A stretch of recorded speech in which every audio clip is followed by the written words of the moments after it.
First quarter 2011, one of the nation's top performances came in the state of Colorado. But it wasn't Denver, but just a little bit south of there in Colorado Springs. Welcome to Apartment Market Dynamics from NPF Research. I'm Jay Parsons with your Colorado Springs update.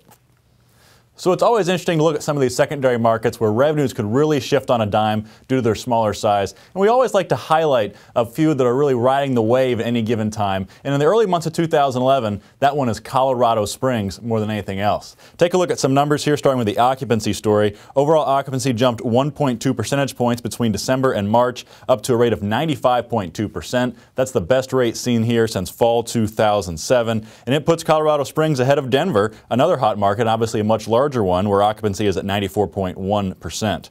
That quarterly occupancy jump of 1.2 points put Colorado Springs in the number 3 spot nationally for quarterly occupancy improvement. And you see all the markets on this list are secondary markets.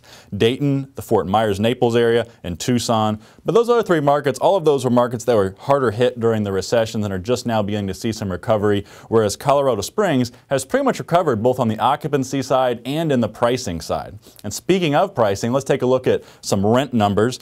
Big jump on the rent side in first quarter, just as we saw in occupancy. Same-store rents up 2.5% in first quarter. That is the 6th best performance in the nation, behind Minneapolis, St. Paul, San Francisco, Pittsburgh, Seattle, and Portland. So in the rent side of the equation, Colorado Springs is the one secondary market on that list. Annually, effective rents climbed 4%, topping the U.S. norm of 3.3%, and also coming in just ahead of Denver, where prices improved 3.8% year over year.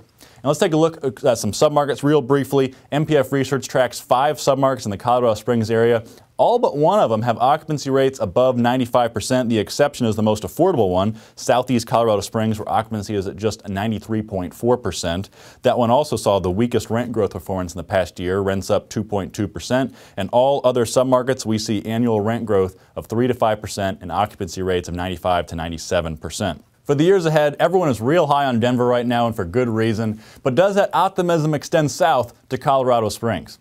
Well, it's always harder to forecast the trajectory of some of these smaller markets, but Colorado Springs does have one big thing going for it. The economy here really runs on military and defense spending, and Colorado Springs was a big winner in the military's base realignment plan. Some big growth going on at Fort Carson, which is the city's largest employer.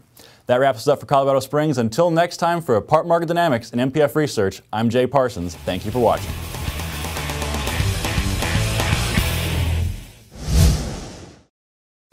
Want more? Go deeper with NPF Research's apartment market reports. From a national level, down to individual metros, to specific neighborhoods, NPF Research has been providing unparalleled apartment market intelligence to the multifamily industry for almost 5 decades. Learn more by contacting us at 877-284-4938 or visit www.npfresearch.com and click on Market Reports.